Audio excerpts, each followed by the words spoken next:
அன்பே சிவம். உலகத்துக்கு ஒரு நன்மை சொல்ல வரேன், என்னான்னு கேட்பீங்க. அதேமாரி இன்னொன்றும் எனக்கு நிறைய தோணுது. இப்போது ஜனங்களை பார்த்தா எனக்கு பயமாக இருக்குது. இப்போ முன்னெல்லாம் ஜனங்களை பார்த்தா அன்பாக இருக்கும், பேசணும் போல் எனக்கு தோணும். இப்போ ஜனங்களை பார்த்தா பயமாக இருக்குது, எனக்கு என்னன்னே தெரியல. ஆனால் ஜனங்களுக்கு நன்மை செய்யணும் அப்படின்னு எனக்கு தோணுது, ஆனால் பயமாக இருக்குது, என்னன்னே எனக்கு தெரியல. இந்த குழந்தைங்களுக்கு எப்படி அடுத்தவங்களை பார்த்து பயப்படுவாங்க, அந்த மாதிரி வயசானவங்க எப்படி அடுத்தவங்களை பார்த்து பயப்படுவாங்க, அது மாதிரி மாடு ஆடுங்க விலங்கினங்க எப்படி அடுத்தவங்களை பார்த்து பயப்படுவாங்க, அது மாதிரி எனக்கு ஜனங்களை பார்த்தா பயமாக இருக்குது. எங்கன்னா போயிடலாமா, எங்கன்னா இதுவில் எங்கன்னா ஓரமாக உட்காந்துங்கன்னு அப்பா சொல்லின்னு இருக்கலாமா, அப்படி அதான் சொல்லுவாங்க, ஒரு தனிமையாக இருக்கணும், தனிமையாக ஃபீலிங் பண்ணுறேன். எனக்கு அமைதியாக இருக்கணும், தனிமையாக இருக்கணும், போய் எங்கன்னா உக்காஞ்சிக்கலாம்னு தோணுது. உலகத்துக்கு சேவை செய்யணும்னு தோணுது. இருந்தாலும் தனிமையாக ஜனங்கிட்ட நெருங்க முடியாத மாதிரி எனக்கு ஒரு ஃபீலிங் எனக்கு ஜனங்க எனக்கு குழந்தைங்களாம் எல்லாமே அதான் அன்பானவங்க தான். எனக்கு ரொம்ப பிடிக்கும் ஜனங்க பேசணும் கொள்ளணுன்னு. ஆனால் இப்போ ஏன் அப்போ ஒதுங்க வைக்கிறாரு எனக்கு தெரியல. அவங்க ஜனங்க பார்த்தாலும் கிட்ட வந்துட போகிறாங்க, நம்மக்கிட்ட பேசிட போகிறாங்க, நம்மக்கிட்ட இது பண்ணிட போகிறாங்க, நம்ம தவத்துக்கு எடுத்துட போகிறாங்க அப்படின்னு ஒரு பயமா, இல்லை என்ன காரணம்னு அப்போ ஒன்றும் அதை சொல்லலை. ஆனால் முன்ன மாதிரி என் தோரணை இல்லை. என் தோரணை நல்லா பேசுவேன், நல்லா சிரிப்பேன், அதை மாதிரியெல்லாம் இருப்பேன் நான். இப்போ அந்த சிரிப்பும் வர மாட்டேங்குது. முதல்ல சிரிப்பு தான் வரும், எனக்கு ரொம்ப சிரிப்பேன், அப்படியே பயங்கரமாக வரும் சிரிப்பு. இப்போ அந்த சிரிப்பு வரலை, எனக்கு சிரிப்பு வரல. ஏதோ ஒன்று நம்மளுக்கு உணர்ந்த மாதிரி ஒரு ஃபீலிங்காக இருக்குது. ஃபீலிங்கில் நம்ம போய் எங்கன்னா போய் உக்காந்துக்கணும், நம்ம அப்பனை போய் வணங்கணும், அப்பனுக்கு சேவை செய்யணும், அப்பனுக்கு எல்லாம் பண்ணணும், அப்பனுக்கு என்ன வேலை பார்க்கலாம், என்ன செய்யலாம், அப்படின்னா கோயிலில் ஆலயத்தில் போயிடணும், அப்படிலாம். அதாவது தனிமையை உணர சொல்லுது. தனிமை தான் இருக்கணும், தனிமையை வணங்கணும். கூட்டமாக சவுண்டு போட்டால் பிடிக்கல. இறைவனை கூட தனிமையில் தான் வணங்க சொல்கிறாரு. எல்லாமே தனிமையாக இருக்குது சொல்கிறாரு. மன அமைதியாக இருக்குது சொல்கிறாரு. அப்படி தான் நிறைய நடக்குது. நிறைய விஷயம் நடத்திட்டாரு. அதே மாதிரி இப்போ இந்த அமாவாசைக்கு என்னை ஆஞ்சநேயர் கோயிலுக்கு போக சொல்லியிருக்கிறாரு. இந்த அமாவாசைக்கு ஆஞ்சநேயர் கோயிலுக்கு அப்பா போய் சொல்லியிருக்காரு. எதுக்குன்னு தெரியல, ஆனால் ஆஞ்சநேயர் கோயிலுக்கு நீ போகணும் அப்படின்னு எனக்கு அறிவிப்பு வந்திருக்கு. இந்த அமாவாசைக்கு ஆஞ்சநேயர் கோயிலுக்கு போகணும். அதுக்கு தான் நிறைய விசேஷம். அது ஒரு இதுக்கும் சொல்கிறாரு, இங்கே போகணும் அங்கே போகணுன்னு. அது மாதிரி இந்த அமாவாசைக்கு ஆஞ்சநேயர் கோயிலுக்கு போகணும் அப்படின்னு அறிவிப்பு கொடுத்துக்கிறாரு. நான் ஆஞ்சநேயர் கோயிலுக்கு போயிட்டு அப்போ நான் காட்டுறேன் உங்களுக்கு. அதே மாதிரி அதுக்கு தான் சொல்கிறது. இப்போ தனிமைப்பட நீங்களாம் தனிமைப்பட முடியாது, ஏன்னா நீங்கள் குடும்பத்தில் இருக்கிறீங்க. எங்களுக்கு தனிமையை தான் நாங்கள் உணர்கிறோம். எதுவுமே எங்களுக்கு இப்போ சாப்பாடு கூட எனக்கு அப்படியே குறைஞ்சின்னு வந்துருச்சு. சாப்பாடு கூட ஏற்றுக்க மாட்டேங்குது. என்னவோ பண்ணுது என் உடம்ப. எதுவுமே முன்ன நல்லா சாப்பிடுவேன் நான், எப்போ பார் சாப்பிட்டுன்னு தான் இருப்பேன். போன வருஷத்துலலாம் நல்லா சாப்பிடுவேன், எது கிடைக்குதோ அதெல்லாம் தின்னுவேன். இப்போ சாப்பாடு எதுவுமே பிடிக்கல. என்ன பிடிக்குதுன்னா ஊதுவத்தி ஏற்றி வச்சுக்கணும், உக்காஞ்சிக்கணும், அந்த வாசனையை மூந்துன்னு கிடக்கணும் அப்படின்னு தோன்றது தானே. இதெல்லாம் ஒரு மாதமாக இருக்கிறவங்க சாம்பல் தூண்டணுன்னு ஆசைப்படுவாங்களே, அந்த மாதிரி எனக்கு என்ன தோணுதுன்னா, இந்த ஊதுவத்தி எடுத்து வச்சுக்கின்னு என் முன்னாடி வச்சுக்கின்னு அந்த வாசனையை இப்படி தான் வச்சுப்பேன். மாதிரி வச்சுக்கின்னு ஊதுவத்தி இப்படி மூந்து இந்த ஊதுவத்தி பார்த்துக்கின்னு கற்பூரத்தை மோந்து அப்படி பார்த்துக்கின்னு ஊதுவத்தியை மோந்து பார்த்துக்கின்னு கற்பூரத்தை இப்படி மோந்து பார்த்துன்னு உட்காந்துன்னு இருப்பேன். இதுதான் எனக்கு நல்லா இருக்குது. சாப்பாடு இதெல்லாம் கூட பிடிக்கல, இது எனக்கு இப்படியே மோந்து பார்த்துன்னு உட்காந்துனுக்கணும் அப்படின்னு எனக்கு தோணுது. அது எதனால் தோணுது தெரியல. இன்னும் எல்லாம் அதனாலேயே என்ன பைத்தியம் சொல்லுவாங்க பொழுது. என்னவோ எனக்கு மைண்டெல்லாம் இதில் தான் இருக்குது. ஊதுவத்தி கற்பூரம் இந்த மாதிரி வாசனை தூரம் இங்கே தான் போகணும் அப்படின்னு நான் வாசனை போடுறேன். எனக்கு அதுக்கு தான் இறைவனுக்கு நாங்கள் என்ன சொல்கிறேன்னா, ஒரு தம்பி கூட என்னை கேட்டார், ஐயோ இது மலையம்மா யூடியூப்பில் பார்க்கட்டாரா இன்ஸ்டாகிராமில் பார்த்தாரா தெரியல, எதுலேயோ பார்த்துருக்குறாரு போல. பார்த்துட்டு அம்மா எனக்கு திருமணம் ஆகலை, எனக்கு வந்து இது பண்ணுங்கம்மா சொன்னார். அதனால நீ கவலைப்பட வேண்டியதுமா, நான் கண்டிப்பாக உலகத்துக்கோசம் தான் நான் வந்து வேண்டுவேன். நான் நீங்களே நிறைய வாட்டி பார்த்துருக்கீங்க, உலகத்துக்கு நன்மை செய்யணும், கடவுள் வந்து உலகத்துக்கு நன்மை செய்யணும்னு தான் வேண்டிப்பேன். நான் தவறான பிள்ளைகளாக இருந்தால் கூட அது மனம் தெரிந்து வாழணுன்ட்டு நான் வந்து அதை தான் வேண்டிப்பேன். நான் நல்லதை செய்யணும், உலகத்துக்கு நலமுடன் இருக்கணும் அப்படின்னு தான் வேண்டிப்பேன். நீங்கள் கவலையே பட வேண்டியதில்லை.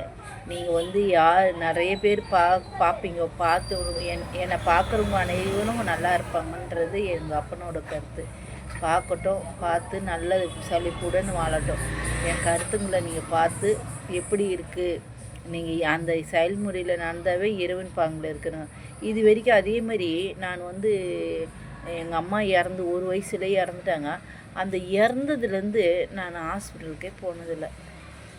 அதுதான் எனக்கு விசேஷமானது. ஏதோ மேல் வலிக்கு போயிருக்கிறேன், ஆனால் ஹாஸ்பிட்டலுக்கு இதுமாரி துட்டு செலவு பண்ணி கால் வலி, கை வலி, உடம்பு வலின்னு என் பசங்களை பெற்றுக்கிறதுக்கு போனேன். அதோடு நான் ஹாஸ்பிட்டலுக்கு இது வரைக்கும் முயற்சிது காலைன்னு இல்லை. எங்கள் அப்பா இறைவன் துணையாக இருக்கிறதுனால எவ்வளோ போராட்டம், எவ்வளோ இது வந்தது. அப்போ கூட எனக்கு நிறைய வலிங்கள்லாம் வந்தது, ஆனால் ஹாஸ்பிட்டல் காலம் வச்சுக்கல. நான் ஒரே ஒன்று என்ன சொல்லுவேன்னா, அப்பா என்னை காப்பாற்றிடுங்கப்பா, 2 ஜீவன் எனக்கோசம் உயிரோடு இருக்குது, அதை வந்து நான் வந்து இப்போ இது பண்ணிட்டு போயிடுறேன்ப்பா அப்படின்னு. என் பசங்களுக்கே தெரியும், நான் வந்து அங்கெல்லாம் போக மாட்டேன், எதுக்கெல்லாம் இங்கே தான் போவேன் அப்படின்னு சொல்லுவேன். நான் எங்கேயும் போக மாட்டேன், நான் இங்கே தான் இருப்பேன் அப்படின்னு சொல்லுவார். அந்த மாதிரி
ஓம் நமச்சிவாய்.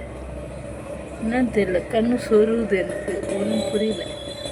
என்னவோ பண்ணுறாரு, சரி இருக்கட்டும். அது வந்து அந்த மாதிரி எனக்கு வந்து நிறைய விஷயம் நடக்குது. அதெல்லாம் உங்களுக்கு வந்து அப்படியே உணர்த்தின்னு இருக்கிறேன். ஏன்னா நான் நடைமுறையில் எனக்கு என்ன நடக்கோ அதெல்லாம் உங்களுக்கு உணர்த்துறது தான் என்னோடய வேலை. ஏன்னா நீங்கள் வந்து தவறான சிந்தனையில் போகிறீங்க. அதை வந்து ஒரு தாயாக இருந்து உலகத்துக்கு எங்கள் அப்பனோட சேவகராக காலடியில் இருக்கிறதுனால நான் வந்து உலகத்துக்கு உணர்த்தணும் அப்படின்னு சொல்ல வேண்டியது என்னோடய கடமை. நான் சொல்லிடுறேன் உங்களுக்கு. இப்படி தான் இறைவன் வராரு. அங்கே வச்சு